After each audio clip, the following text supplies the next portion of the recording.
Assalamualaikum warahmatullahi wabarakatuh. Hari ini saya akan membahas mengenai soal ujian akhir semester mata kuliah Manajemen Operasional 1. Nama saya adalah Riza Adilian, NIM 2402010209290 dari kelas MJ302. Kasus yang pertama yaitu pola produksi. Soalnya adalah PT Muzak mempunyai pola penjualan per triwulan dalam unit sebagai berikut. Anda diminta untuk menentukan pola yang cocok bagi perusahaan Muzak tersebut, yaitu pada triwulan 1 permintaan sebanyak 250 unit, triwulan 2 400 unit, triwulan 3 1050 unit, dan triwulan 4 450 unit. Perusahaan akan memenuhi penjualan tersebut dengan salah satu alternatif pola produksi berikut ini. Yang pertama, pola produksi konstan pada tingkat 500 unit per triwulan. Yang kedua, pola yang bergelombang dengan mengikuti pola penjualan. Dan yang ketiga, pola produksi moderat dengan ketentuan bahwa untuk triwulan 1 dan 2 berproduksi pada tingkat 450 unit. Dan kemudian pada triwulan 3 dan 4 berproduksi pada tingkat 850 unit. Informasi lainnya yaitu kapasitas maksimum 1000 unit per triwulan. Biaya simpan sebesar Rp100 per unit per triwulan. Biaya perputaran tenaga kerja sebesar Rp4.000 untuk setiap kenaikan produksi sebesar 200 unit. Penurunan produksi tidak menimbulkan biaya labor turnover, sedangkan biaya subkontraknya sebesar Rp2.000 per unit. Upah lembur sebesar Rp1.000 harus dibayarkan apabila hasil produksi lebih dari 700 unit. Diminta menentukan pola produksi mana yang sebaiknya dipilih oleh perusahaan. Berikut pembahasan mengenai kasus pertama tentang pola produksi dengan menggunakan pola produksi konstan, yaitu 500 unit per triwulan. Biaya perputaran tenaga kerja. Dalam produksi konstan, produksi setiap triwulan selalu sama dan tetap besarnya. Jadi tidak ada perputaran tenaga kerja. Biaya simpannya pada triwulan 1 berproduksi 500, permintaan 250, jadi ada kelebihan produksi sebesar 250. Biaya simpannya adalah kelebihan produksi dikali dengan biayanya, yaitu 250 kali 100, yaitu 25.000 pada triwulan 1. Triwulan 2, produksinya 500, permintaannya 400, sehingga ada kelebihan produksi 100. Dan kelebihan produksi pada triwulan 1 sebesar 250. Jadi total kelebihannya adalah 350. Biaya simpannya yaitu 350 dikali 100, 335.000 pada triwulan 2. Kemudian triwulan 3, produksi 500, kelebihan pada triwulan sebelumnya 350, jadi ada 850, sedangkan permintaan ada 1050. Jadi ada kekurangan produksi sebesar 200 yang nantinya masuk ke subkontrak dan tidak ada biaya simpan pada triwulan ketiga. Triwulan keempat berproduksi 500, permintaan 450 dan kelebihan produksi 50. Biaya simpannya yaitu 50 kali 100 sebesar 5.000 pada triwulan 4. Jadi total biaya simpan 25.000 ditambah 35.000 ditambah 5.000 yaitu sebesar 65.000. Biaya subkontrak terjadi pada triwulan 3 di mana produksinya hanya 500 ditambah persediaan 350 yaitu 850 tetapi permintaan 1050. Jadi terjadi kekurangan produksi sebesar 200 unit. Total biaya subkontraknya yaitu 200 dikali 2.000 sebesar 400.000. Rekap dari biaya pola produksi konstan adalah sebesar 465.000. Selanjutnya menggunakan pola produksi bergelombang sesuai dengan penjualan. Pada pertama biaya perputaran tenaga kerja, triwulan 1 ke triwulan 2 terjadi kenaikan produksi sebesar 400 dikurang 250, 150. Biaya perputaran tenaga kerjanya adalah 150 per 200 dikali 4.000, yaitu 3.000. Triwulan 2 ke triwulan 3 terjadi kenaikan produksi sebesar 1.000, kapasitas maksimumnya dikurang 400, yaitu 600. Biaya perputaran tenaga kerjanya adalah 600 per 200 kali 4.000, yaitu 12.000. Triwulan 3 ke triwulan 4 terjadi penurunan produksi sebesar 10.000, kapasitas maksimum dikurang 550, yaitu sebesar 450. Keadaan ini mengakibatkan pengurangan tenaga kerja dan pengurangan ini dapat mengakibatkan pelepasan tenaga kerja sehingga perusahaan menanggung biaya pesangon bagi pekerja yang bersangkutan. Akan tetapi dalam perusahaan ini ternyata datanya menunjukkan bahwa tidak perlu biaya tersebut. Jadi total biaya perputaran tenaga kerja sebesar 3.000 ditambah 12.000 yaitu 15.000. Selanjutnya biaya simpan. Pada pola produksi bergelombang tidak ada biaya simpan karena produksi selalu mengikuti dengan permintaan sehingga tidak ada kelebihan produksi yang memerlukan biaya penyimpanan. Selanjutnya biaya lembur. Produksi pada triwulan 3 mencapai 1.000 unit dan di atas batas kerja lembur yaitu 700. Jadi produksi yang memerlukan biaya lembur 1.000 kurang 700, 300 unit. Biaya lemburnya yaitu 300 dikali 1.000 sebesar 300.000. Selanjutnya biaya subkontrak terjadi pada triwulan 3 di mana permintaan 1.050 unit sedangkan kapasitas maksimum 1.000 unit. Terjadi kekurangan produksi sebesar 1.050 kurang 1.000 yaitu 50 unit. Total biaya subkontraknya adalah 50 kali 2.000 yaitu 100.000. Jadi rekapitulasi biaya pola produksi bergelombang, biaya perputaran tenaga kerja 3.000, biaya simpannya nggak ada, biaya lembur 300.000, biaya subkontrak 100.000. Jadi jumlah biaya pada pola produksi bergelombang sebesar 415.000. Yang terakhir pola produksi moderat, di mana diketahui triwulan 1 dan 2 berproduksi sebesar 450, triwulan 3 dan 4 berproduksi sebesar 850. Untuk biaya perputaran tenaga kerjanya, pada triwulan 2 ke triwulan 3 terjadi kenaikan produksi yaitu sebesar 850 dikurang 450, 400. Jadi biaya perputaran tenaga kerjanya adalah 400 per 200 dikali 4.000 yaitu 8.000. Berikutnya biaya simpan pada triwulan 1 berproduksi 450 dan permintaan 250. Jadi terdapat kelebihan produksi sebesar 200.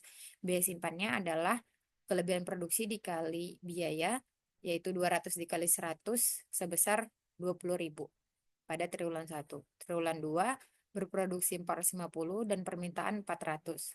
Terdapat kelebihan produksi sebesar 50 ditambah kelebihan produksi pada triwulan 1 sebesar 200, jadi total kelebihannya ada 250.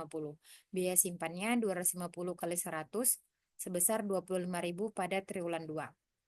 Triwulan 3 berproduksi sebesar 850 dan permintaan 1.050. Kelebihan pada triwulan sebelumnya yaitu 250. Jadi terdapat kelebihan sebesar 50. Biaya simpannya adalah 50 dikali 100 sebesar 5.000 pada triwulan 3. Pada triwulan 4 berproduksi 850 sedangkan permintaan 450. Terdapat kelebihan produksi sebesar 40. Biaya simpannya adalah 450 dikali 100 sebesar 45.000. Jadi total biaya simpan pada pola produksi moderat sebesar 95.000. Selanjutnya biaya lembur. Produksi triwulan 3 mencapai 850 unit dan di atas batas kerja lembur yaitu 700. Jadi produksi yang memerlukan biaya lembur 800 kurang 700, 150 unit.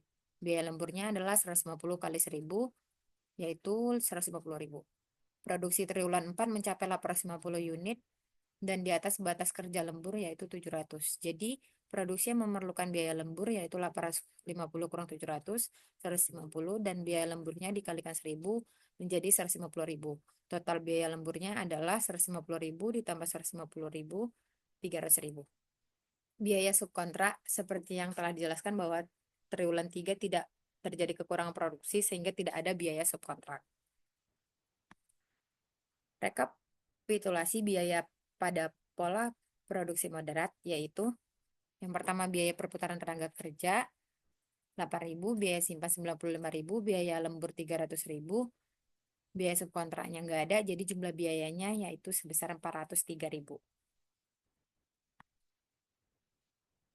Jadi total biaya masing-masing pola produksi konstan 465.000, pola produksi bergelombang 415.000 dan pola produksi modern 403.000. Jadi pola produksi yang paling efisien yang sebaiknya dipilih oleh perusahaan adalah menggunakan pola produksi moderat yaitu sebesar Rp403.000. Selanjutnya, kasus yang kedua mengenai manajemen proyek. Soalnya adalah perkiraan waktu untuk proyek pembuatan lini produksi pada sebuah pabrik elektronik di Tangerang adalah sebagai berikut.